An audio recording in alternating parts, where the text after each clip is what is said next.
Every class I ever studied, every teacher I ever had talks about the fact that we all have a healer within us. And all we're trying to do is allow that healer to serve other people. What exists in public history about healing? Nothing. I was so upset by that. There's nothing about healing.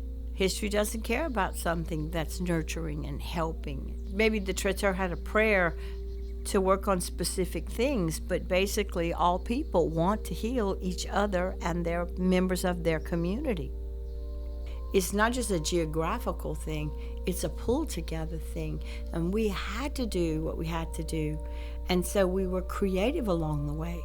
It's taking it from our individual cultures and bringing that into the world so you can see in your culture how this happens.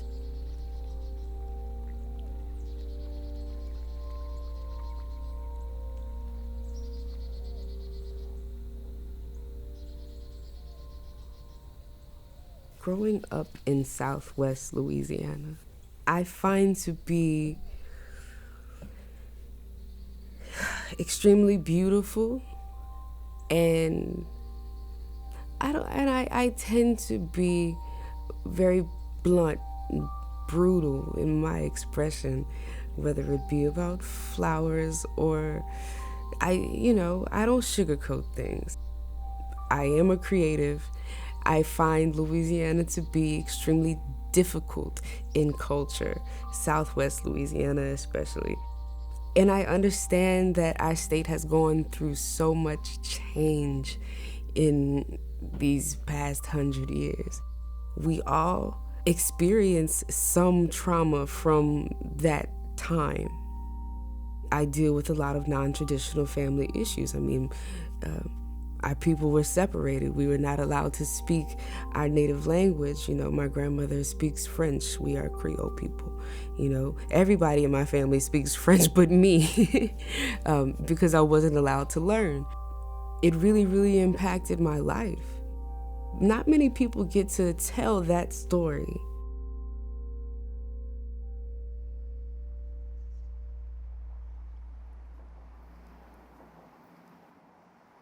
When I hear click clack, I think about my life. I'm hungry as a pit bull and money is like food.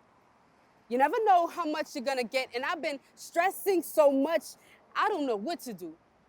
What should I do? What can I do? Locked up like a caged wild animal. Aggressive as a volcano, I used to be in poverty. Now people just think I'm infamous. Untamed. But my future is true and as bright as light. I gotta get my education, gotta get control, can't let my anger get the best of me, but stress runs through my veins. And I smell fear in the waves of the ocean. I was on a mission from God, but I guess I failed. Stuck in my cell with accumulated thoughts, thinking about my next meal, and sometimes I wonder who really understands me. I get in trouble when I'm mad. They say that I'm insane because I'm walking through the rain, but you gotta walk through the rain to be cleansed from the pain. And sometimes I wonder who's gonna take that time with me. My dad was never there to watch my first fall.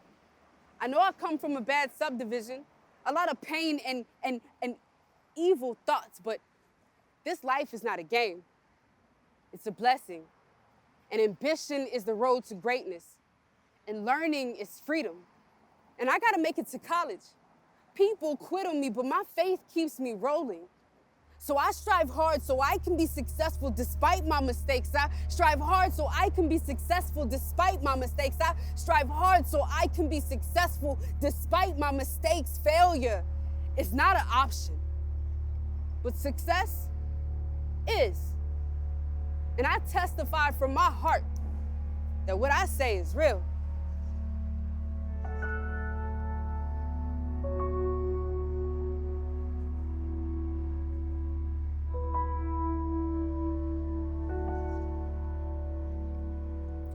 The Eyes of the Sun mural project was inspired by a poem written by youth incarcerated in Lafayette Parish Juvenile Detention Home. The students came together despite their differences to create one poem. They each contributed their best line and then decided to turn into a mural. I am a Creole spoken word poet from Lafayette, Louisiana, teaching artist, and I inspire our youth to find their voice through expressing their emotion through poetry and finding a creative way to express themselves.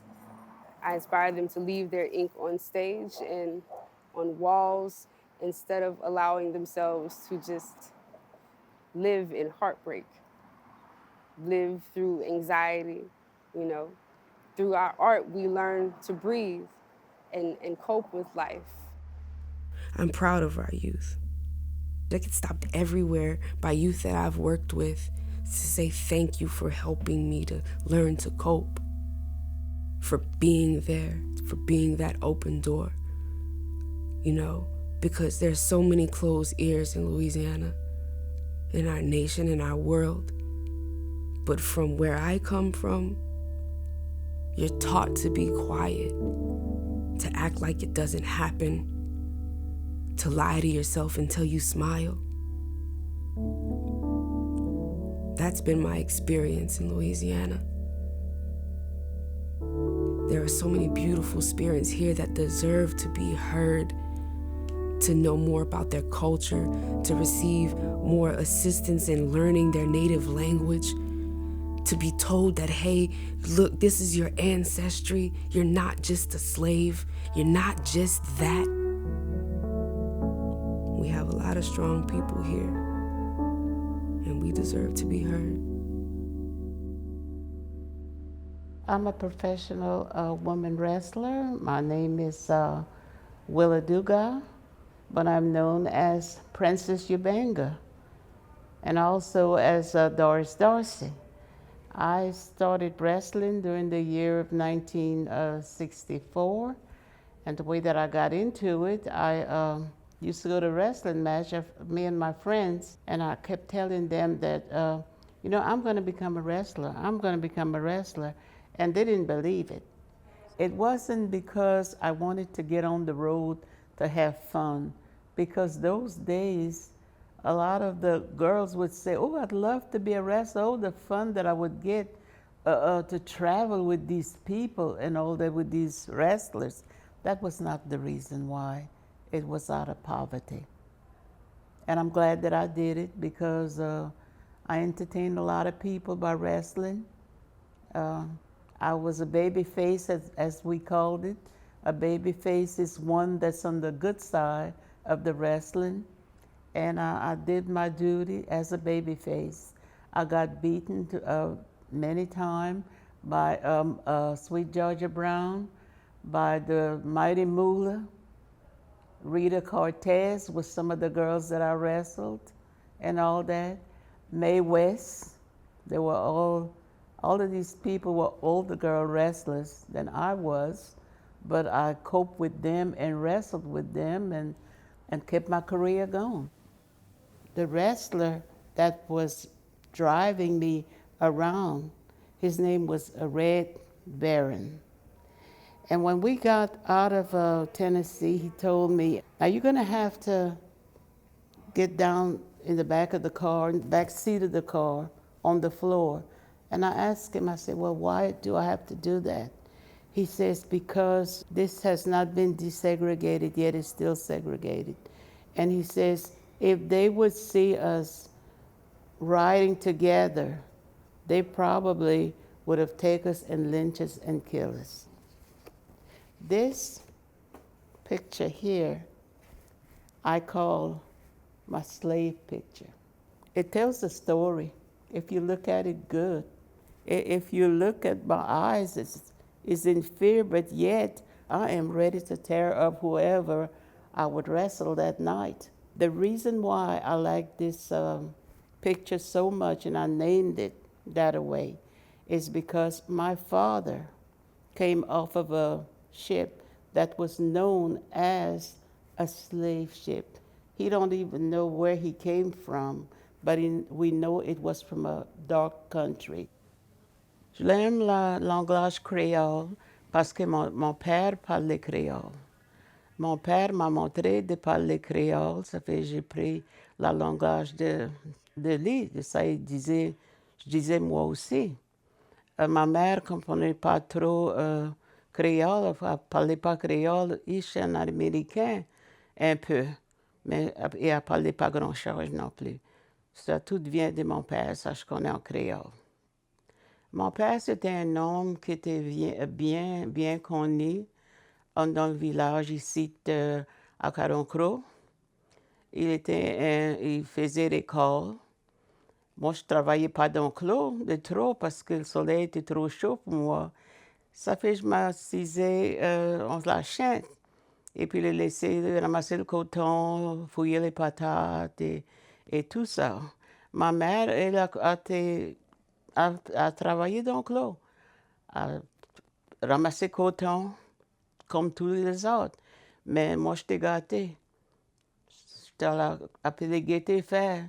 Et puis manger assis en haut dans le boguet ou au traîneau.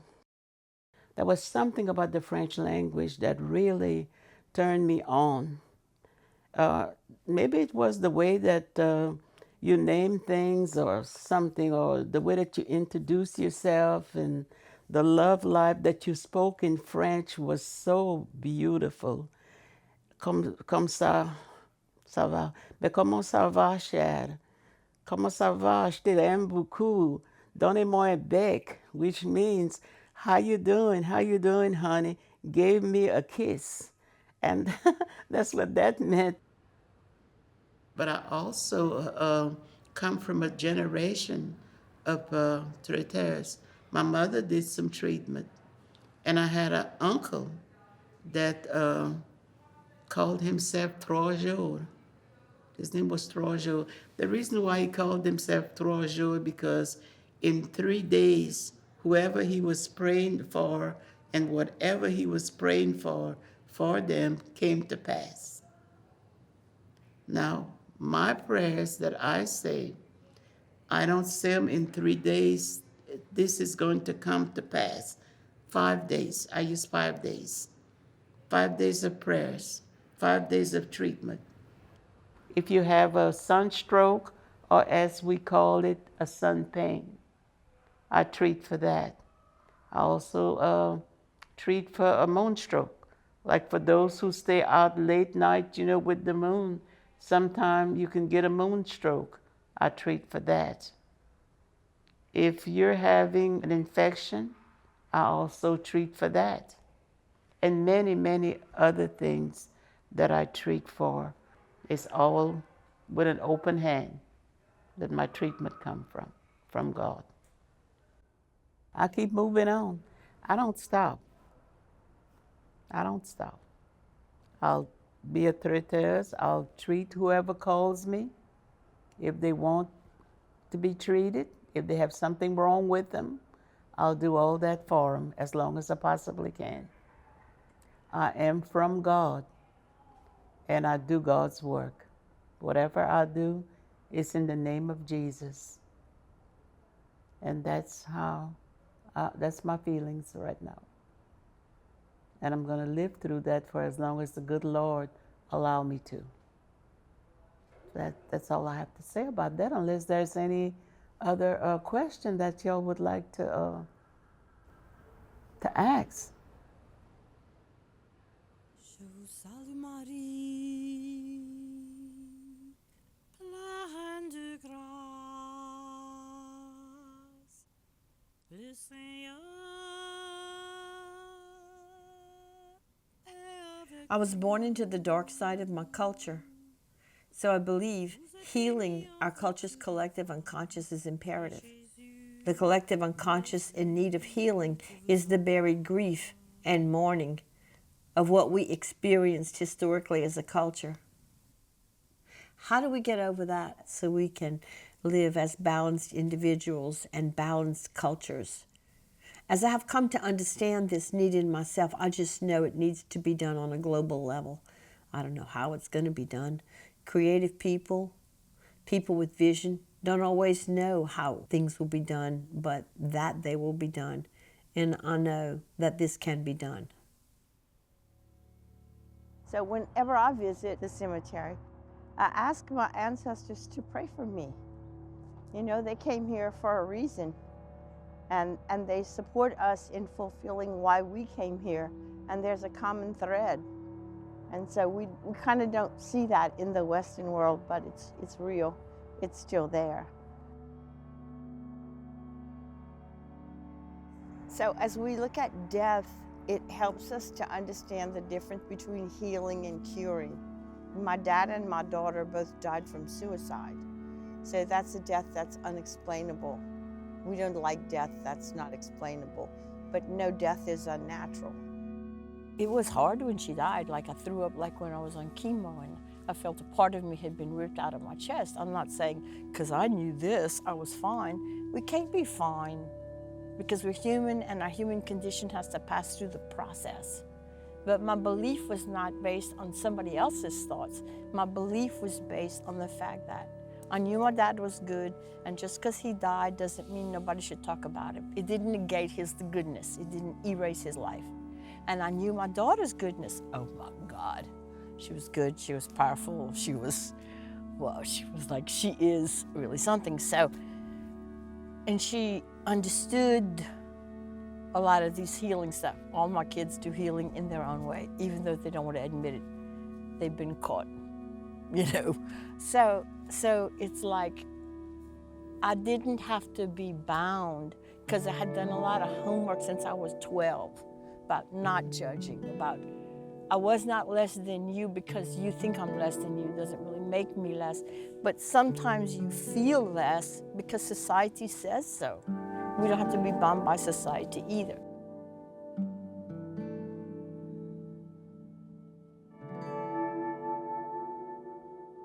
I don't see a difference between the creative spirit in the secular or the sacred way. We create. We make something. We don't know what it's going to be like. You make a child. You don't know how long they're going to live. You know, you make a project. Well, you know, it's not a straight line, because if you make a straight line, you can't include everything that happens at every moment in what you're going to do.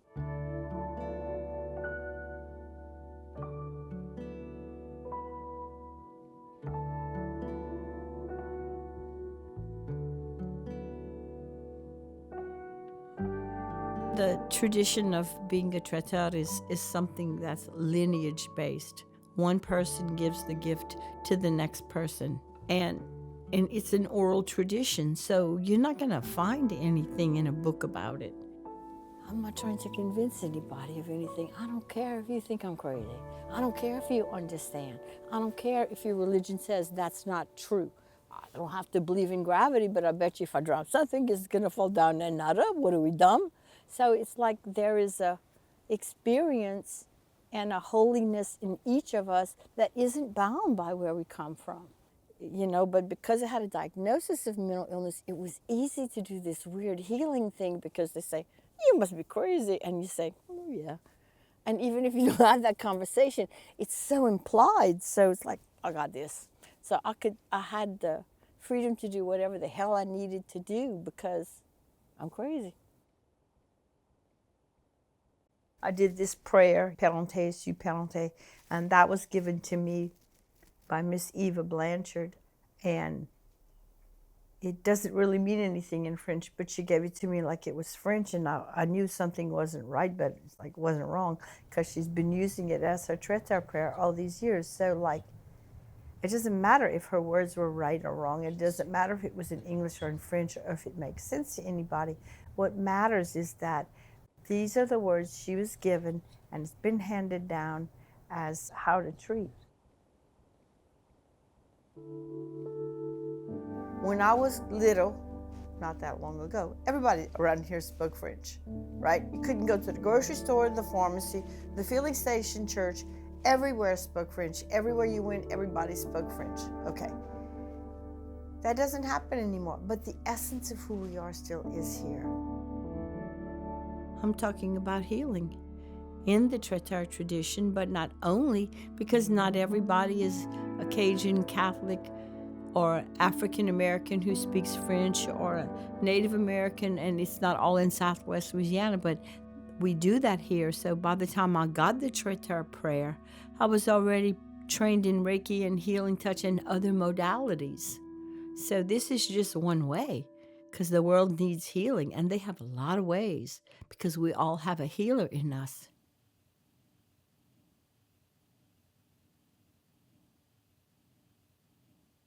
The word Creole comes from the word cria. I found out that the word cria a long time ago means in Spanish like baby, creature. And, you know, if you start to really look, it's like this whole thing. It's just all about Creole and cria and all this stuff. It all goes back to meaning creation, it like of creation, create a creation, a creature. And so all these connotations about Creole and this and that, it never meant what most of us thought it did. And I love that. I love that we don't know everything.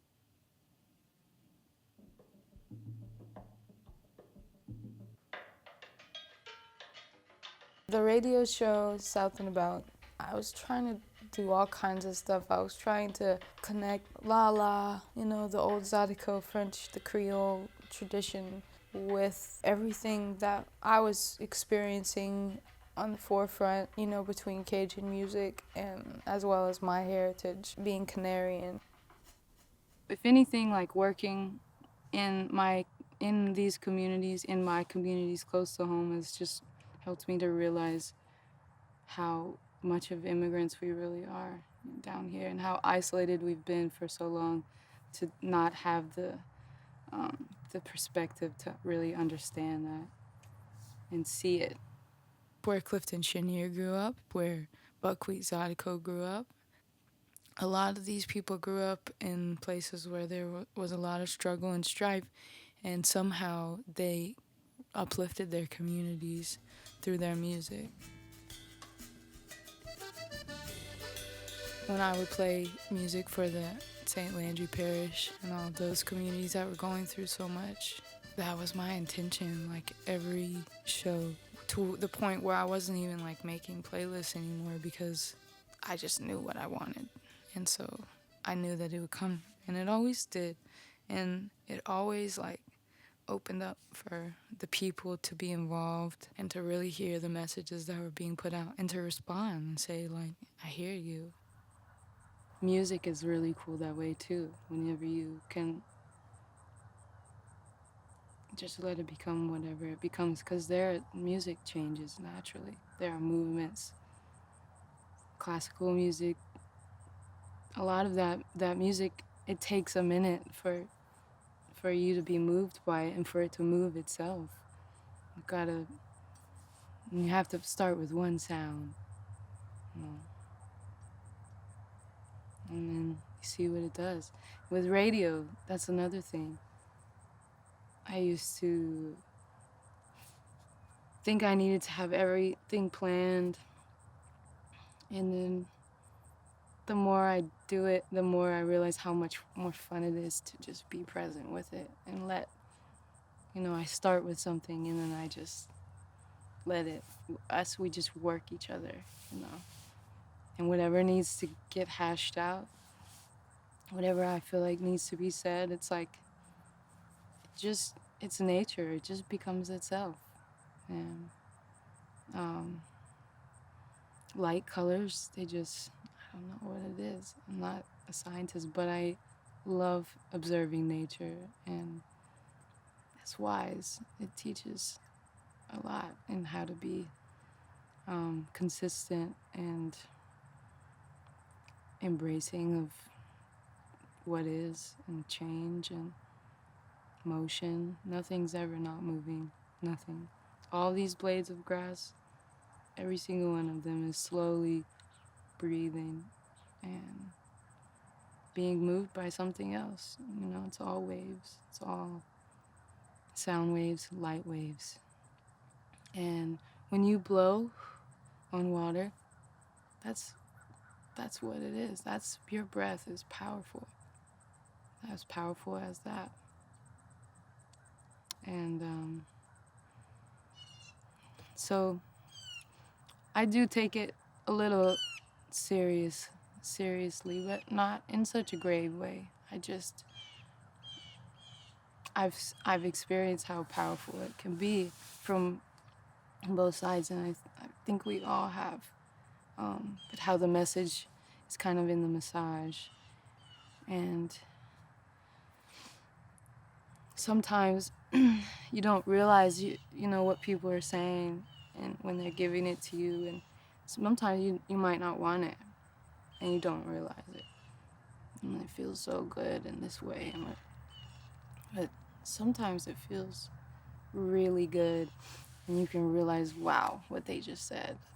Like I think of Bob Marley, for some reason, his message was so clear, but it felt so good to receive. But it wasn't easy to receive if he had just said it in a speech or something, that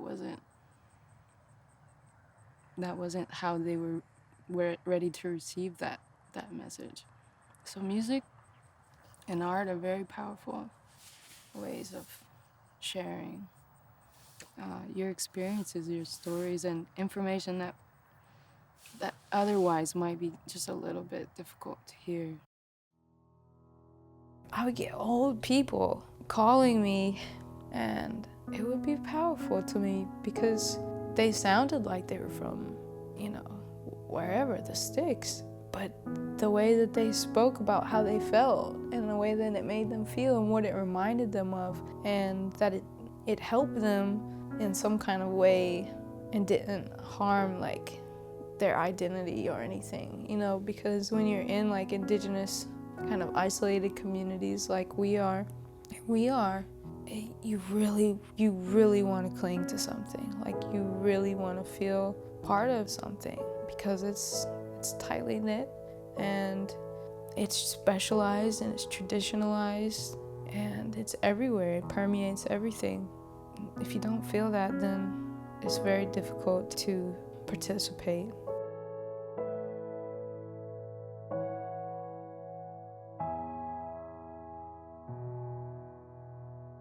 To not feel like you gotta sing the same song, and to not feel like you have to come up with anything amazing.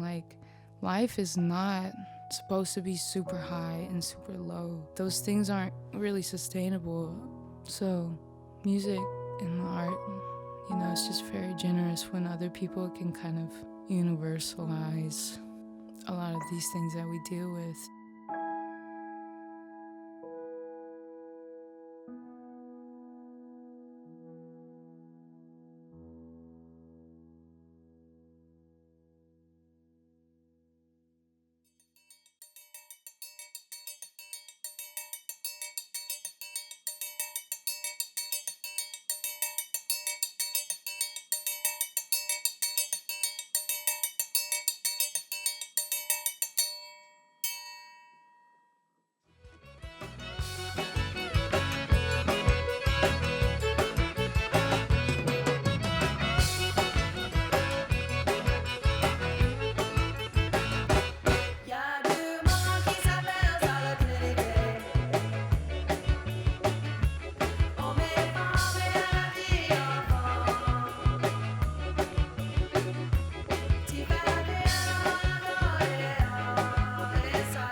Learning French and the way that I share it, it's a necessity for me. It's really what I think I'm here for, to help spread it and to spread my love and joy for it and the beautiful information that's in it that we all inherit.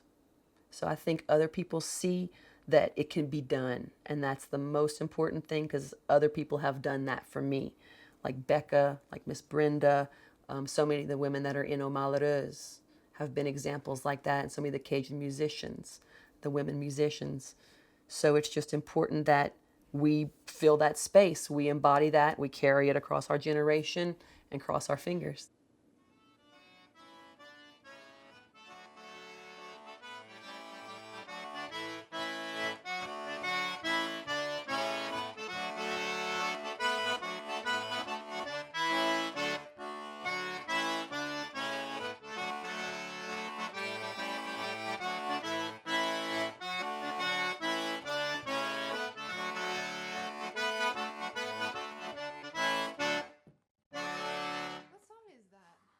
my song. I made that song.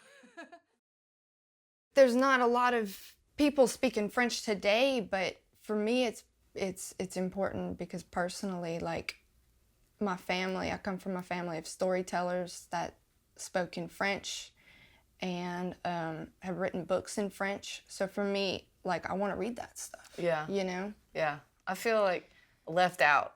Like I want in on it, you know? Yeah. Like there's a whole side of our culture that I don't have access to unless I learn French. So that's why I don't want to be left out. Yeah. I talked to my grandma recently and, you know, I want to talk French with her. Mm-hmm. She's happy about it, but too, it brings up, you know, she's from that generation where, you know, she wasn't allowed to speak French because it was, you know, it was shameful. It wasn't, you know, you weren't educated or something. Mm-hmm. So she can do it, but she feels like it's not proper, or you know, it brings back that trauma of not being able to speak French, you know. I was doing some research a couple semesters back about, like, after Ashlee kind of brought up to me, like, hey, like, have you noticed that there's not much music from a woman's perspective in, like, popular Cajun music? I was like, now that you mention it, I see it everywhere. Because women weren't really allowed or, like, encouraged to play publicly, there was kind of this negative connotation associated with a woman playing music in public. That didn't mean that women weren't a part of, like, the development of our music. Yeah. It just was in a different kind of way. And there was, like, so much more variety in, like, the subject matter of the songs, which I thought was really interesting, because a lot of songs about, like, oh, my woman left me, or like, I'm so sad, my heart's broken, you know, it's like, there's like drinking songs and songs about war, because like some of these ballads have been sung for like generations of people.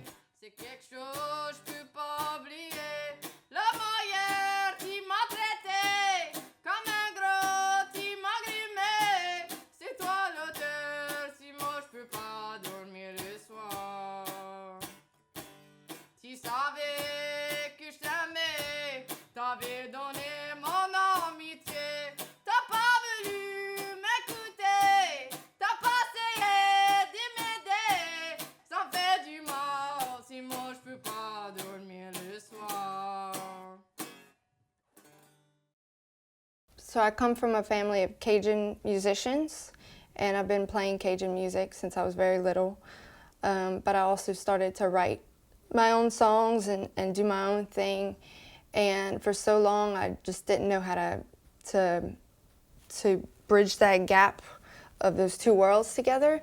But I've been learning French these past few years, and it's kind of changed everything in how I look at my own work, and not just a feeling of I have to carry on this tradition, but more like I'm taking the things that are special to me in my family, but I'm also doing it, you know, on my own terms. Je danse avec tes démons qui sont juste des enfants.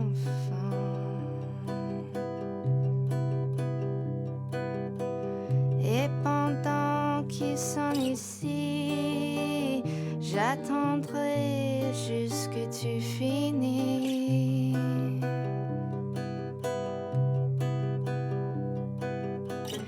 Qui sait, un jour vous aurez peut-être une goutte de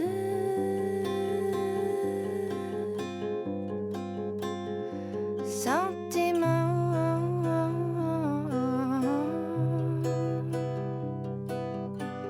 Je peins les fleurs de lis comme ta vie est ton Anaïs.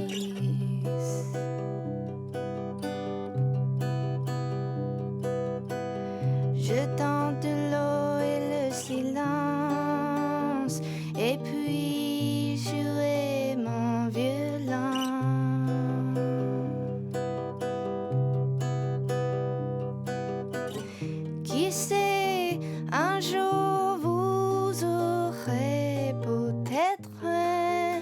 bateau des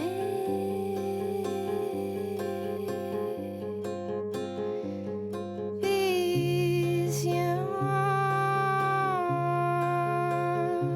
lentement.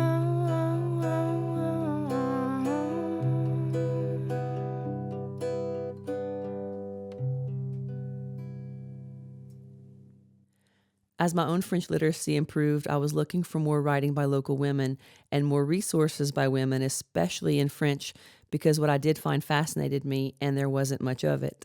So I decided to put a collection together of modern writings by local women, just so it would exist and could serve as a resource for future generations.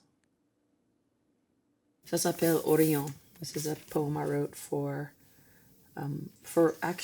myself, but I put it in this collection called Aux Malades, and it's about the constellation Orion. Quand j'étais jeune, j'ai cherché pour quelqu'un, j'ai cherché dans la terre et aux nuages, et comme une femme, j'ai guetté autour du monde pour un homme pour faire une vie en hommage.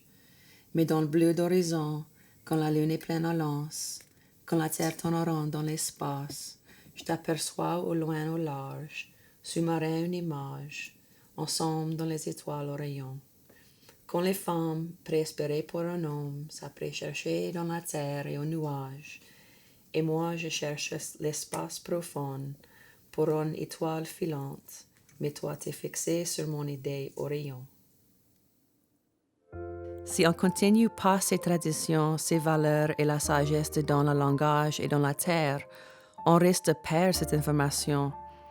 Moi, je garde les notes en français, je note tout en français qui me touche et qui me semble important même, c'est juste à moi.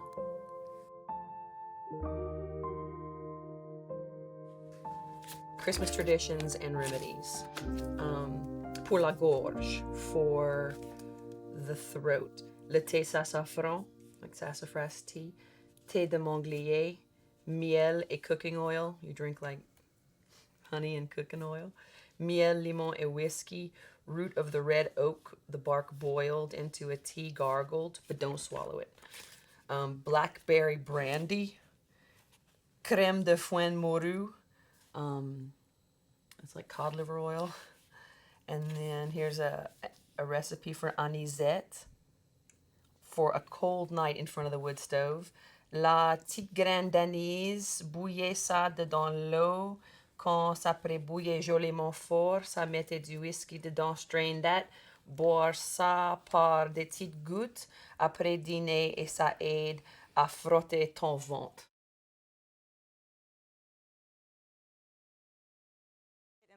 Mario, come on. Stop! Look, y'all stop it or you're not going to get dinner. I'm serious. I think the homemaker thing, especially in the South, is a big deal. It's almost like women are discounted when they're cooking at home because you're supposed to be doing that. Like, men get all this attention for cooking here. I mean, oh, they cook at the camp. But women, it's almost like, actually, I go off on tangents on it, but it's like men make a pot of gumbo at a camp or they make a duck gravy, and it's the biggest thing you're ever going to hear about. But these women have been cooking for their children, their families for hundreds of years, and are the reason these recipes, I would say, survive and go, and they're the ones who feed people on a daily basis. And yet they don't even get close to the acknowledgement that the men do for putting on some camouflage and going to the camp and cooking a duck. Mm-hmm. I feel that. Yeah, that's true. Not only do I write my recipes, I write what I cook for every holiday. And I write what I cook for their birthdays, and I keep a catalog of it. And so the blog was a natural thing of like, I wanted my kids to have a place where if they finally showed some interest, where they could go. And what's great about that is that then, like, you know, people started asking me, you know, how do you make your rice and gravy? And I know people want to keep things secret, but I don't want to keep how you make a rice and gravy secret. I think people should know that. I think they should know how to do it the old school way. And then if you want to take the shortcuts, take the shortcuts. But it's a comfort for me to cook.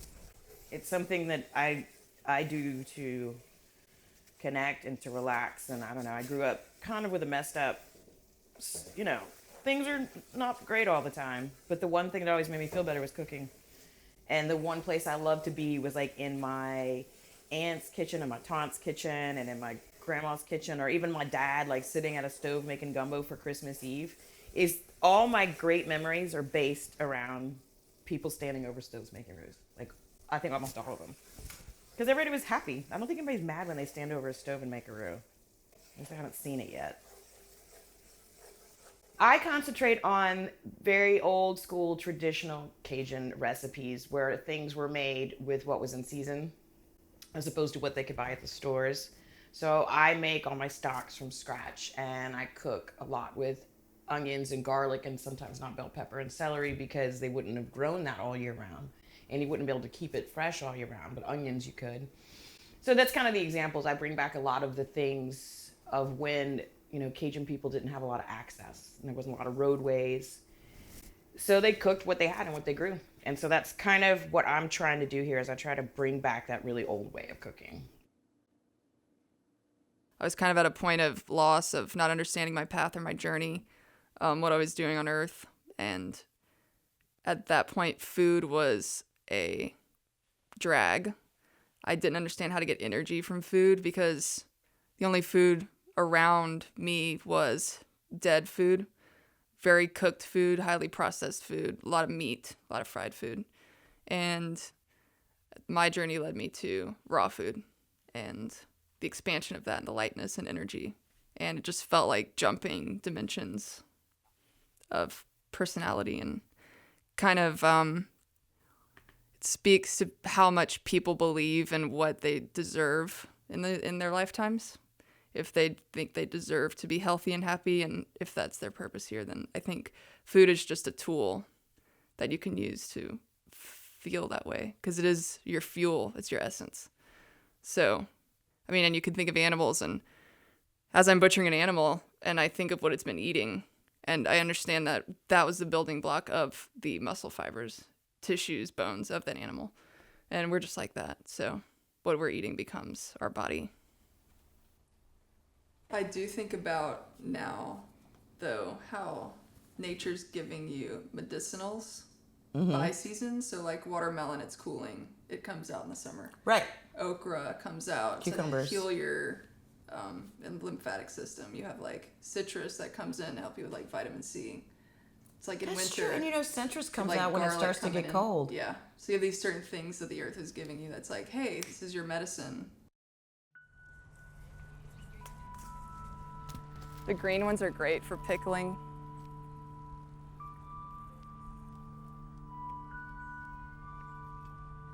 The blossoms are really good for drinks too, like kombucha or tea.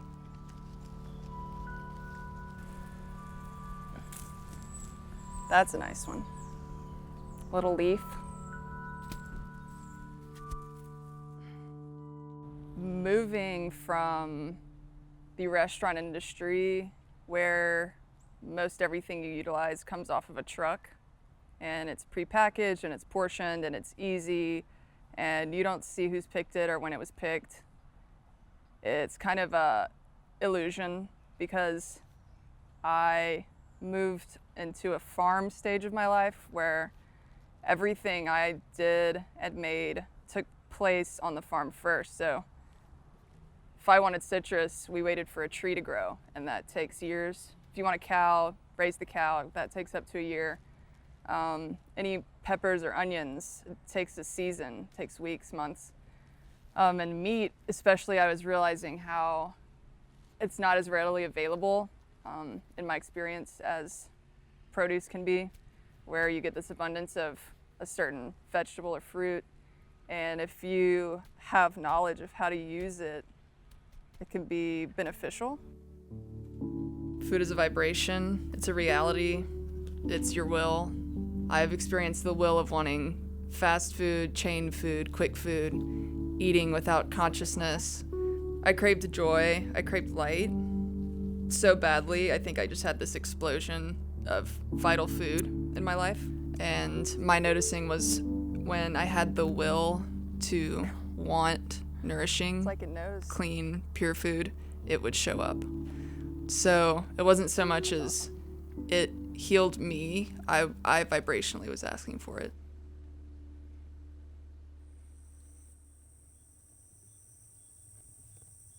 I didn't realize I knew anything about native plants until someone asked me what I knew, and a lot of it came out in French. I had to translate it, and I realized that I had learned so much from talking to my elders, from them telling me things just that came up in conversation, but always in French. And also, I learned so much from the land, not so much from books about native plants, even though those are helpful. But when you need something, sometimes you can go out into nature and certain plants zoom in, or you just are attracted to the way they smell or the way they look, and usually that's the plant that you need. This is a medicinal plant called Mongrier. It's like salt brush, and you can make a tea out of it for fever, and you can sweat. Very medicinal. This is some goldenrod. It's medicinal too, but I don't know much about it. Mais c'est ça. And this is the Monglier. And this is full of it out here. Full of the Monglier. Louis calls it Monglier acres. Okay. Ooh. Got some little champignons here. And then all this in the spring is blackberry. This is some more of that myrtle. I love it. I just find the contrast is so pretty, like those beautiful blue, right? And then like the wax comes off of them, and it smells really good. And I imagine like that's what maybe homes used to smell like around here, you know, when they used to make wax, because I think wax was expensive to bring from Europe, so they found ways to make wax here, like bees and this. So c'est ça. And I've kind of tried to teach myself how to do this one especially since I got here, you know, and there's the wax. Wax myrtle. This is probably one of my favorite plants that we grow. It's good for worms too. You can make a tea out of it. All right.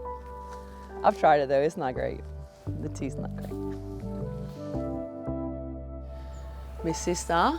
This is like a Monglier, it's that medicinal one for fever. But this one's flowering. It makes all these nice big white tops.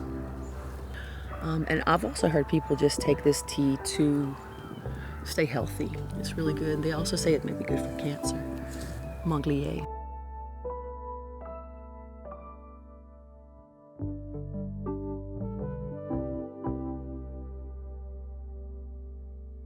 Learning French has healed me because it connected me to my family and really rooted me in that I am from Louisiana, and that my family all spoke this language and they understood this place through this language. And it was important to me to honor them and to honor this place. And it exists in our culture already, so we don't have to relearn it. It's already there. We just have to access it and keep it going.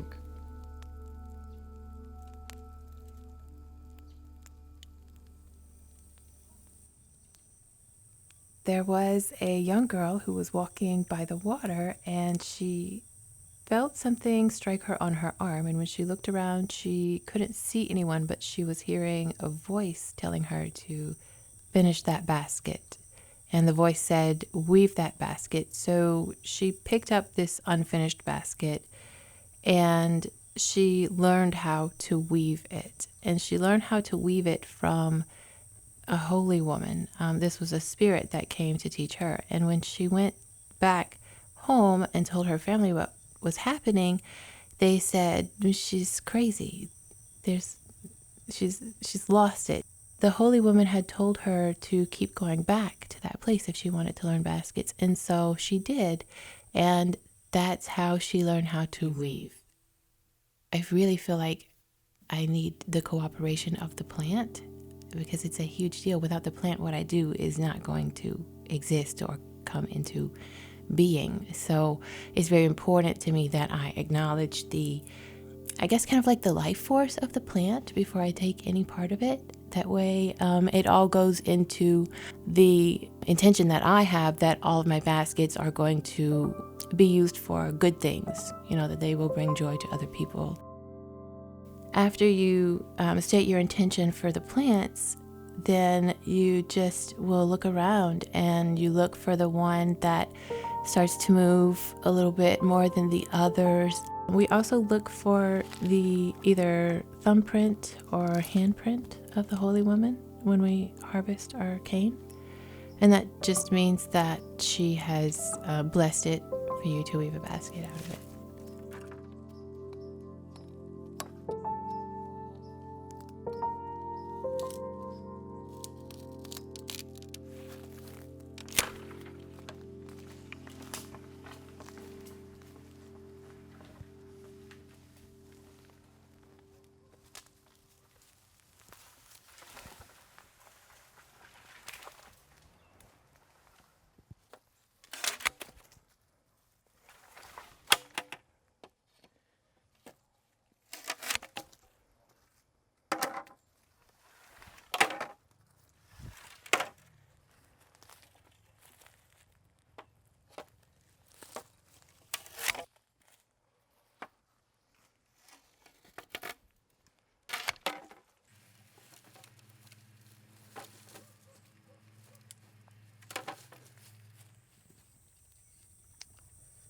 The relationship between the Chitimacha Nation and the French during French colonization was difficult. And during that time, the tribe was greatly reduced in population.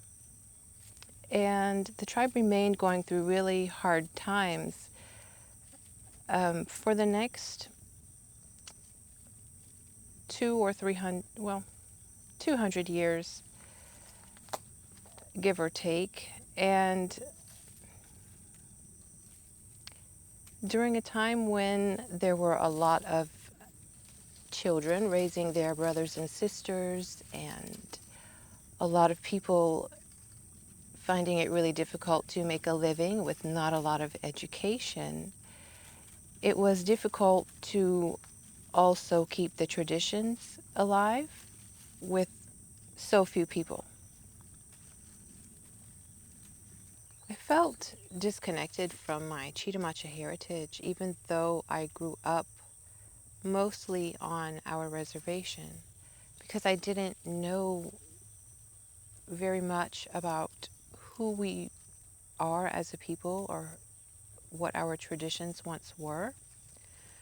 So to weave the baskets, I feel more connected to my past because I'm doing something that is uniquely Chitimacha.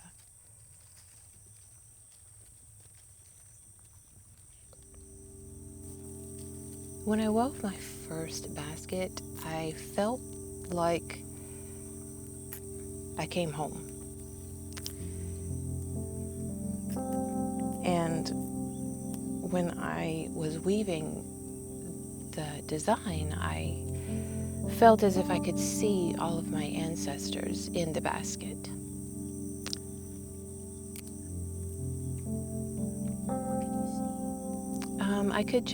I could see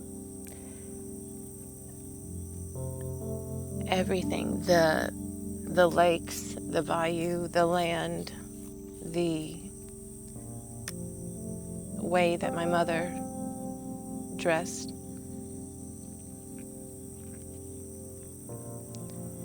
And I chose a certain pattern because it is connected to my mother. And I didn't know it at the time that I finished my first basket, but I completed my first basket on the 5th anniversary of the day that my mother passed away. So that was a really significant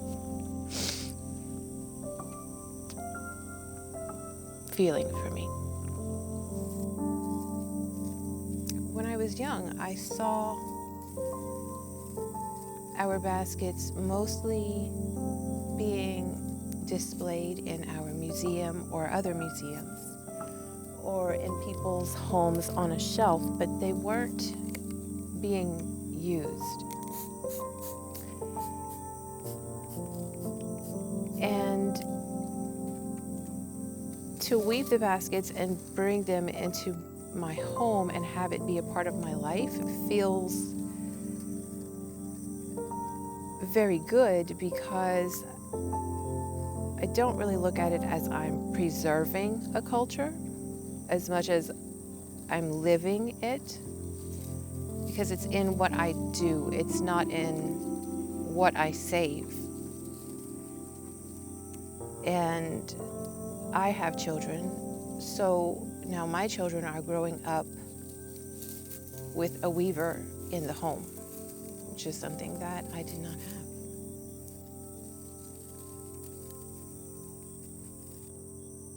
I'm a Chitimacha basket weaver, and my intention for my work is that it will serve as a connection between the past and the future weaving for our tribe.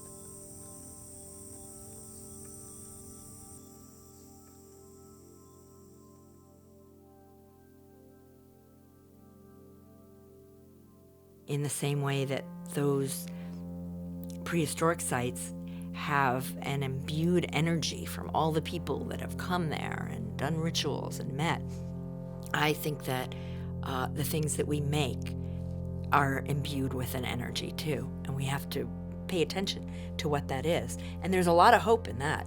I realized that that source material was going to be informing my art for my whole career, and that was an incredible realization to have. When I went back to live in California, I kept going back to those images, and I started to have these dreams about the swamps. And I was applying for jobs at the time, and I ended up taking a job in South Louisiana, and I discovered another place that I really think is enchanted, and that is Lake Martin, right near my house. And that particular place is a real precious place for those of us who live here. I mean, you can say all of nature is magical, but there are certain places that are really spectacularly charged with something precious and mysterious, and I think artists are able to capture it in some way, or to preserve it, or, you know, put it in a bottle. And I think about that when I'm working. I think about the land when I'm working, and I hope that the energy of my thoughts is part of the process, and it becomes part of the product at the end too. And people who are sensitive feel that.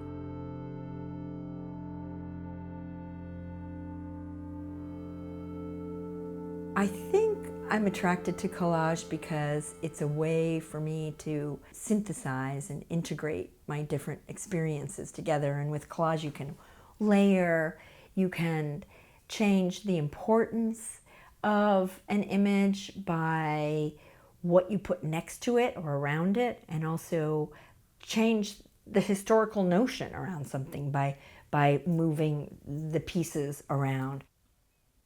History is something that's malleable, and I love prehistory because nobody's really messed with it.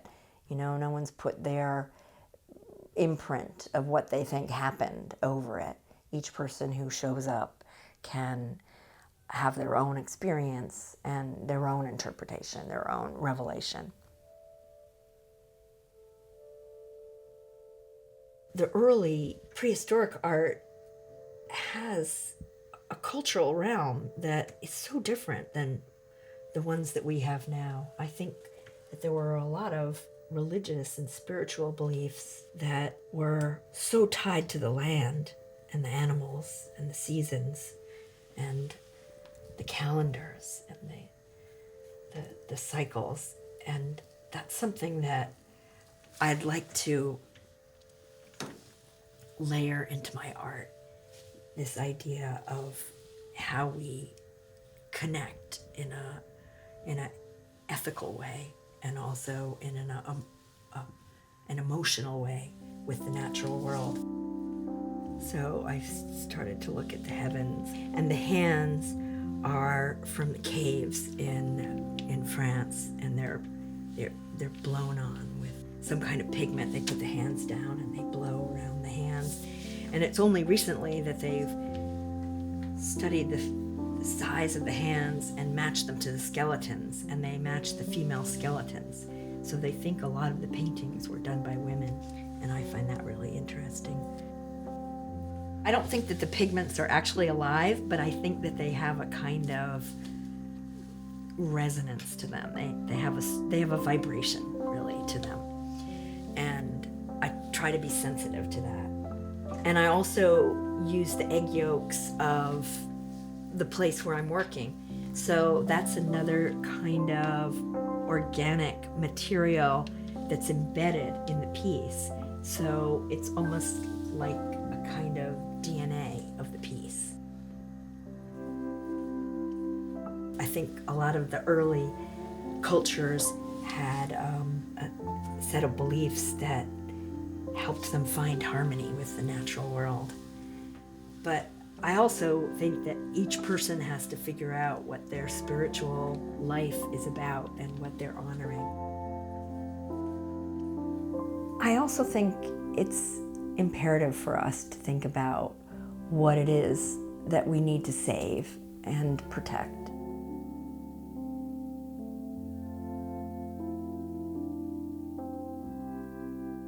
Even though I'm a mature artist now, you still go into the studio and say, oh, wow, what am I doing here? What's my intention?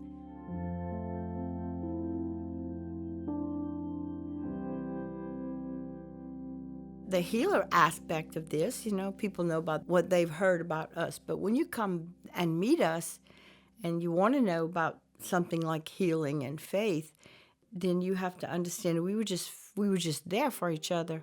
Nobody thought anything about helping each other because that's how we made it. It wasn't about getting more. It was about making do with what you had, and creativity allowed us to do that.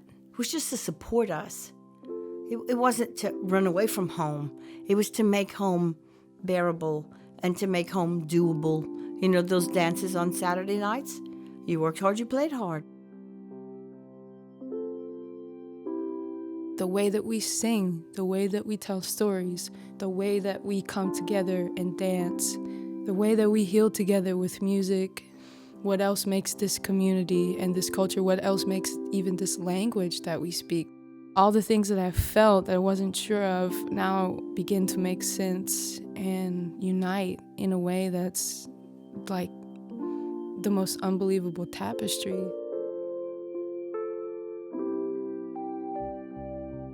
But it's so funny because that's one of the issues about history is what is your perspective and who gets to tell the story and when do they get to tell a story and how do they get to tell the story. I found healing through poetry. I wanted to be heard, to express, to educate, to help others, not to feel that confusion, that pain, that aching of something you just can't get around because the world is right-handed and you're left-handed. It's different. Keep doing what you're doing, especially if it's the good thing. Just keep doing it and you'll progress in life like I did. And I want y'all to be happy. Everyone, young as well as old, never give up.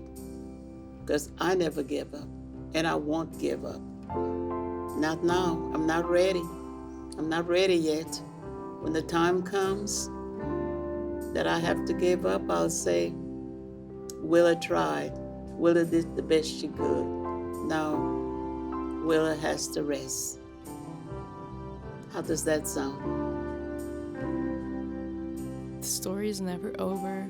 The past isn't there for us to keep going back and to keep trying to change things. The past is there because if it wasn't there, we wouldn't be here. So everything is built off of what was before, like fractals. In order to know their story, you have to listen to their music, pay attention to their art, their food. That's their story. If everyone can't be a part of this story, then what are we doing?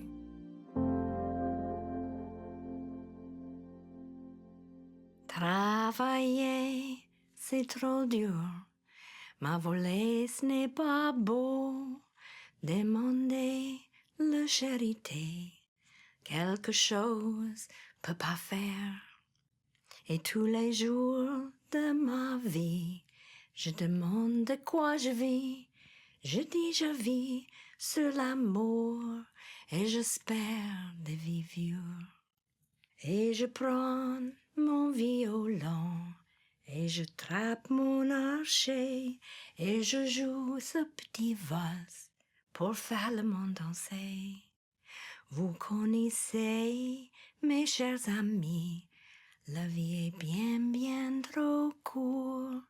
Allons danser ce soir, allons danser ce soir. Allons danser ce soir, allons danser ce soir. Travailler, c'est trop dur. Ma volée, ce n'est pas beau. Demander la charité, quelque chose peut pas faire. Et tous les jours de ma vie, on me demande de quoi je vis. Je dis je vis sur l'amour et j'espère de vivre.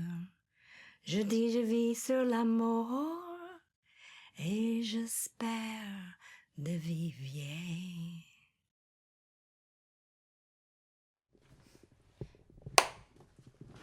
J'arrivais hier soir à la maison. J'ai cogné, j'ai crié, j'ai pas de réponse. J'ai connu un moment tu t'es pas là. Quel espoir, quel avenir, mais mange pour voir. Ben mon chat traîne ailleurs et gros gambler. C'est tout, j'étais tous mes jours jusqu'à chez Juliane. Petite fille, c'est une fille de plus façon. C'est si